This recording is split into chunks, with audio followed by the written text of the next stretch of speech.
आज की बड़ी खबर यह है कि दिल्ली पुलिस के ऊपर बड़ी आफत है, क्योंकि सुप्रीम कोर्ट से राहत मांगने गए थे लेकिन वहां से खाली हाथ लौटे हैं।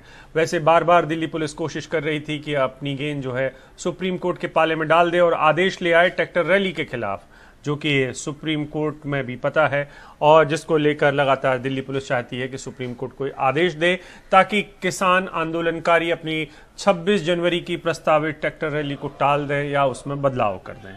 कोर्ट ने कहा कि यह पुलिस का अधिकार क्षेत्र है और हम इस मामले में कोई आदेश नहीं देंगे। मुख्य न्यायाधीश जस्टिस बोबड़े ने केंद्र को अपनी अर्जी वापस लेने को कहा है।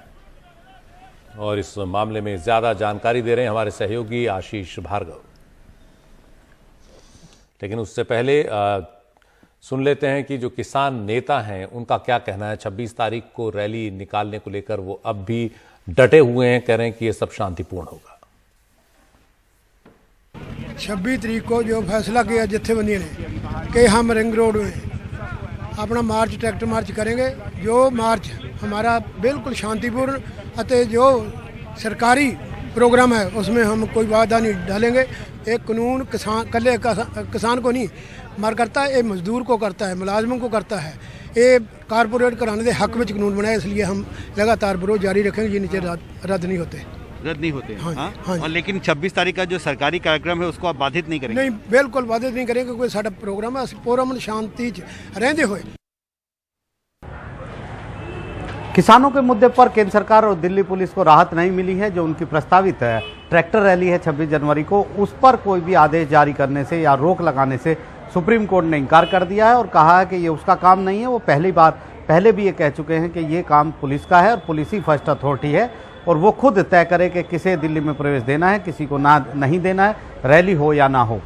तो एक बहुत बड़ी निराशा है दिल्ली पुलिस और केंद्र सरकार के लिए और सुप्रीम कोर्ट ने कहा कि केंद्र सरकार और पुलिस अपनी ये याचिका वापस लें, वो इस पर सुनवाई नहीं करेंगे।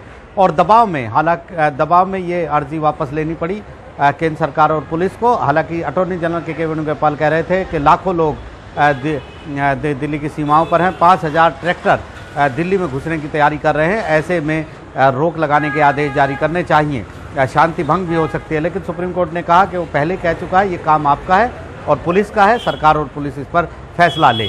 वहीं दूसरी तरफ एक और पिटीशन थी जिसमें मांग की गई थी कि जो सुप्रीम कोर्ट ने 4 सदस्यीय कमेटी जो बनाई है बातचीत के लिए, उसका पुनर्गठन किया जाए, क्योंकि वो चारों समर्थन करते हैं। और एक जो BS मान है, भूपिंदर सिंह मान, वो अपने आप को अलग कर चुके हैं। सुप्रीम कोर्ट ने उस पर हालांकि नोटिस जारी किया है, जवाब मांगा है, लेकिन नाराजगी जाहिर की और कहा है कि किस तरीके से उन पर संदेह व्यक्त किया गया। सोशल मीडिया में भी खबर आई, उन पर आरोप लगाए गए, उनकी जो गरिमा है, उनकी जो प्रतिष्ठा है उसको ठेस पहुंचाई गई और कोर्ट इसकी सराहना नहीं करता है। किसी भी व्यक्ति को कोई भी विचार व्यक्त करने का हक है, लेकिन इसका मतलब ये नहीं है कि वो किसी कमेटी के लिए अयोग्य हो गया है। Chief justice S A Bobde ने ये भी साफ किया है कि कमेटी को सिर्फ बातचीत के लिए नियुक्त किया गया था और उसको रिपोर्ट देनी थी कोर्ट को, इससे कोर्ट को मदद मिलती, कमेटी को कोई फैसला करने का अधिकार नहीं दिया गया है। और सुप्रीम कोर्ट ने ये भी कहा कि वो इस पर विचार करेंगे, लेकिन ये बिल्कुल गलत है जिस तरीके से लोगों ने निजी तौर पर उनकी प्रतिष्ठा को ठेस पहुंचाई है सार्वजनिक तौर पर, और किस तरीके से वो कृषि के क्षेत्र में माइंडेड लोग हैं और विशेषज्ञ हैं, इसलिए उनको नियुक्त किया गया था।